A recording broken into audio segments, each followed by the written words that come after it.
आंध्र प्रदेश की तिरुपति से लेकर तिरुमला तक 7 पहाड़ियों का एक दिव्य समूह है। कहा जाता है कि ये 7 पहाड़ियाँ शेषनाग के 7 फनों का प्रतीक है और इनमें सबसे पवित्र 7वीं पहाड़ी वेंकटाद्रि, जहाँ स्थित है कलयुग का वैकुंठ तिरुपति बालाजी मंदिर। मंदिर के पास 2 करोड़ से भी ज़्यादा की संपत्ति है और हर महीने मंदिर में 300 से 400 करोड़ तक का दान आता है। मंदिर के पास 1000 किलो का सोने का मुकुट है और 21 टन से भी ज़्यादा सोना है। फिर भी भगवान वेंकटेश्वर को कर्ज में डूबा क्यों माना जाता है? तिरुपति मंदिर पूरे भारत के सबसे अमीर मंदिरों में से एक है, जहां हर दिन लाखों लोग लाइन में खड़े होते हैं भगवान वेंकटेश्वर की मूर्ति के दर्शन के लिए।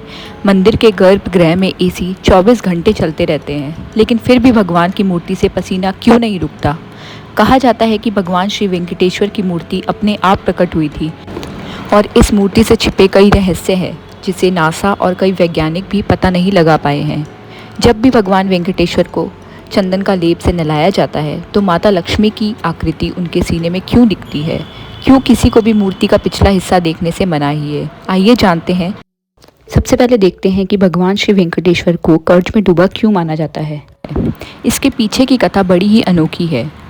पुरानी ग्रंथों के अनुसार समय था प्रलय काल का, जब पृथ्वी पर प्रलय आया, चारों ओर केवल पानी ही पानी था। तब भगवान विष्णु ने वराह रूप धारण कर पृथ्वी को समुद्र की गहराइयों से उठाकर सुरक्षित स्थान पर रखा। कुछ समय बीतने के बाद ऋषि भृगु ने विष्णु जी की परीक्षा लेने की सोची और वैकुंठ धाम पहुँचे, जहाँ माता लक्ष्मी भगवान विष्णु के पैर दबा रही थी। ऋषि भृगु ने बिना सोचे समझे विष्णु जी के हृदय में पैर रख दिया, लेकिन विष्णु जी ने उत्तर दिया कि आपके कोमल पैरों को कोई हानि तो नहीं पहुंची। यह सुनकर भृगु का हृदय बदल गया और उन्होंने घोषणा की कि अब से सभी यज्ञों का फल केवल विष्णु जी को मिलेगा। लेकिन माता लक्ष्मी जी को यह अपमान स्वीकार नहीं था। वे क्रोधित हो उठी और उन्होंने वैकुंठ धाम का त्याग कर धरती लोक पर तपस्या करने लगी। विष्णु जी व्याकुल थे। उन्होंने धरती में हर जगह माता लक्ष्मी को ढूंढा, नदियाँ, जंगल, पर्वत, हर जगह।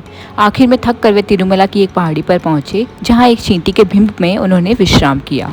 भगवान ब्रह्मा जी और शिव जी ने विष्णु जी की सहायता करने की सोची और एक गाय और बछड़े का रूप धारण कर धरती लोक पर गए। धरती पर राजा चौल ने उनकी जिम्मेदारी एक चरवाहे को सौंपी।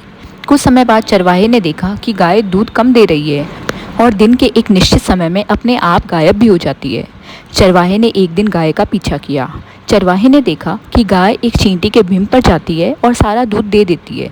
उसने देखा कि बिंब के पीछे स्वयं भगवान विष्णु दूध पी रहे थे। चरवाहा यह देखकर क्रोधित हो उठा और कुल्हाड़ी से गाय के सर पे वार करने लगा, लेकिन विष्णु जी ने उसे बचा लिया, जिसके कारण कुल्हाड़ी उनके सर पर लग गई। यही वो घाव है जो आज भी हम मूर्ति पर देख सकते हैं। विष्णु जी ने क्रोधित होकर चरवाहे का वध कर दिया। विष्णु जी ने राजा चोल को कहा कि अगले जन्म में तुम राजा अक्षराज कहलाओगे और तुम्हारे घर एक कन्या होगी जिसका विवाह स्वयं मैं करूँगा। अगले जन्म में राजा चोल राजा अक्षराज बने और उनके घर एक दिव्य कन्या का जन्म हुआ जिसका नाम पद्मावती था। उसी तरफ विष्णु जी ने वकुला देवी के घर श्रीनिवास के रूप में जन्म लिया। श्रीनिवास बिल्कुल गरीब घर से थे और पद्मावती राजा की बेटी थी। एक दिन पद्मावती पर वन में हाथियों के झुंड ने हमला किया और श्रीनिवास ने उन्हें बचाया और पद्मावती का दिल जीत लिया। दोनों ने विवाह करने का निश्चय लिया। जब उनके विवाह की बात आई तो राजा अक्षराज नहीं मान रहे थे, लेकिन एक रात विष्णु जी ने स्वप्न में उन्हें अपने वरदान के लिए याद दिलाया। तभी अक्षराज ने उनके विवाह की सहमति दे दी। दोनों का विवाह तय हुआ, किंतु उस समय यह परंपरा थी कि हर विवाह में वर पक्ष वधु पक्ष को धन देता है, लेकिन श्रीनिवास के पास इतना धन नहीं था और वे धन के देवता कुबेर के पास ऋण मांगने गए। कुबेर ने उन्हें ऋण देने की सहमति दे दी, किंतु एक शर्त रखी कि कलयुग की समाप्ति तक आप ये ऋण पूरा कर देंगे। श्रीनिवास ने उनकी बात मान ली और पद्मावती व श्रीनिवास का विवाह संपन्न हुआ।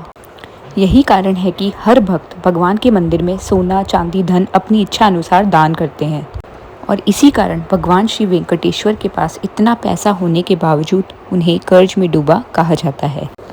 कुबेर के धन से विवाह भव्य हुआ, किंतु जब यह बात माता लक्ष्मी को पता चली तो वे क्रोधित हो उठी कि कैसे उनके प्रिय स्वामी किसी और से विवाह कर सकते हैं।